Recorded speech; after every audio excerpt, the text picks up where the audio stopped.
విరాట్ కర్ణ గారు ఇప్పుడు కొత్తగా యాక్ట్ చేస్తున్న మూవీ నాగబంధం. అయితే విరాట్ కర్ణ గారు ఈ నాగబంధం మూవీకి ముందు లాస్ట్ యాక్ట్ చేసిన మూవీ పెద్ద కాపు. అయితే పెద్ద కాపు మూవీ రిలీజ్ అయ్యి 1 year అయిపోయింది. అయితే పెద్ద కాపు మూవీ రిలీజ్ అయ్యి మంచి హిట్ అయింది. అయితే పెద్ద కాపు మూవీతో విరాట్ కర్ణ గారికి ఒక మంచి హిట్ వచ్చింది. అయితే విరాట్ కర్ణ గారు పెద్ద కాపు మూవీ రిలీజ్ తర్వాత 1 year టైం గ్యాప్ తీసుకొని ఇప్పుడు మళ్ళీ ఈ నాగబంధం మూవీలో యాక్ట్ చేస్తున్నారు విరాట్ కర్ణ గారు. చూడాలి విరాట్ కర్ణ గారికి ఈ నాగబంధం మూవీతో కూడా ఒక మంచి హిట్ వస్తుందా లేదా అనేది మనం ఈ నాగబంధం మూవీ రిలీజ్ అయ్యాక చూడాలి.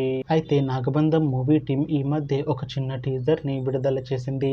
అయితే దానికి మంచి రెస్పాన్స్ వచ్చింది. అయితే నాగబంధం మూవీ టీం ప్రస్తుతం షూటింగ్లో బిజీగా ఉన్నారు. అయితే నాగబంధం మూవీ షూటింగ్ ఆల్రెడీ 50% కంప్లీట్ అయిపోయింది అంటున్నారు మూవీ టీం. అయితే నాగబంధం మూవీ టీం మాత్రం చాలా కాన్ఫిడెంట్గా ఉన్నారు. ఈ మూవీ మంచి సస్పెన్స్ థ్రిల్లర్ హిట్ అవుతుంది అంటున్నారు. అయితే నాగబంధం మూవీని 2026లో రిలీజ్ చేసేలా ప్లాన్ చేస్తున్నారు మూవీ టీం. చూడాలి నాగబంధం మూవీ రిలీజ్ అయ్యాక మంచి హిట్ అవుతుందా లేదా అనేది మనం ఈ నాగబంధం మూవీ రిలీజ్ అయ్యాక చూడాలి. Thanks for watching this video friends. మీకు ఈ వీడియో నచ్చితే ఈ వీడియోని లైక్ చేయండి. ఇంకా ఇలాంటి మూవీ అప్డేట్స్ కోసం ఈ ఛానల్ని సబ్స్క్రైబ్ చేసుకోండి.